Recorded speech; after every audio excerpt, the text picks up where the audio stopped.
어릴 때 너희는 자주 연을 날리러 갔어. 아빠가 연을 자주 사오셨거든. 핸드폰이 전국적으로 유행의 길을 달리던 시기였다.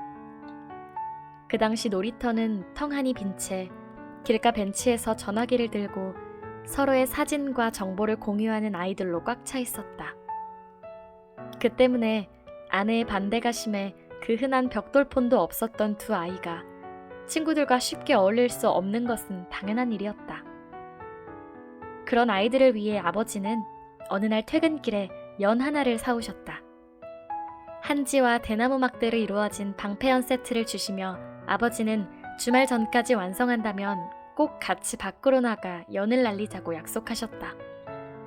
이제 막 친구들과 어울리기 시작한 큰딸은 아버지의 선물을 동생에게 맡기곤 외출해버렸고 동생 혼자 집으로 돌아와 포장지 겉면에 부착된 설계도를 봐가며 연을 만들어야 했다.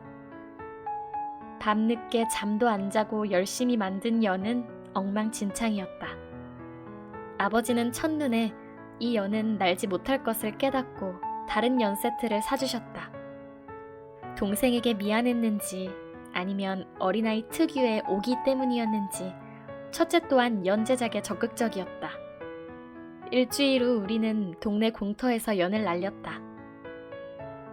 이 작은 회상을 하며 아버지는 가방에서 작은 연 하나를 꺼내 큰딸에게 보여주었다. 세상이 너무 좋아진 까닭에 직접 연을 만드는 제품보다 이미 완성된 연을 사는 것이 더 저렴해졌다. 그가 어릴 적 책에서 정월 대보름에 연에 불을 붙여 날리는 풍습이 있다는 글귀를 보고 할아버지 라이터를 훔쳐 연에 불을 붙여 날려보려 한 일이 있었다. 다행히 연기를 보고 달려온 이장 아저씨에 의해 무마되었고 그날 할머니는 연을 태우는 게 아니라 날리던 연의 줄을 끊는 것이 애군을 날리고 복을 기도하는 풍습이라고 알려주셨다. 요즘 잘 풀리지 않는 일이 많았잖아.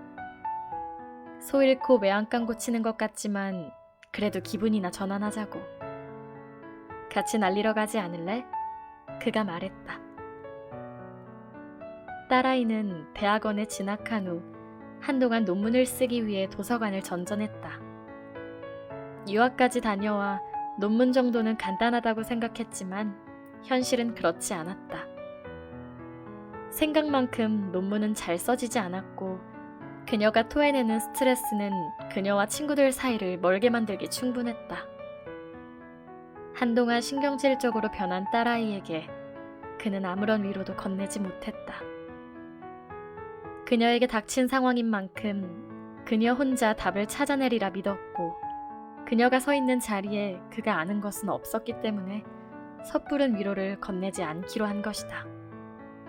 그런데 그녀가 갑자기 대학원을 나오겠다고 선언한 것이다. 자신과 맞지 않다는 것이 그 이유였다. 대학원 등록금을 장학금을 포함해 아르바이트를 다니며 홀로 부담하던 그녀였기에 가족들은 안타까웠지만 그녀의 선택을 존중했다. 어려운 결정 뒤에도 딸의 표정은 펴지지 않았다. 마치 오랫동안 구겨져 있던 탓에 다림질이 아니고서야 도저히 펴지지 않는 옷감처럼 그녀는 한없이 구겨져 있었다. 하루 종일 떠올라요. 이제라도 돌아갈까? 지금이라도 늦지 않았을까? 분명 다 내려놓은 일인데 지금도 어떻게 해야 할지 모르겠어요. 부녀가 함께 찾은 공터는 가로등의 불빛이 켜지기 시작한 늦은 오후였다. 학교가 옆에 있는 곳이었으므로 늦게까지 노는 아이들을 위해 여러 곳 배치된 가로등 덕에 해가 지더라도 연을 날리기에 지장은 없었다. 마침 바람이 많이 부는 날이었으므로 시기도 안성맞춤이었다. 연을 날리기 전 아버지는 딸에게 연을 건네며 말했다. 이 연을 들고 안 좋았던 생각부터 떠올리는 거야.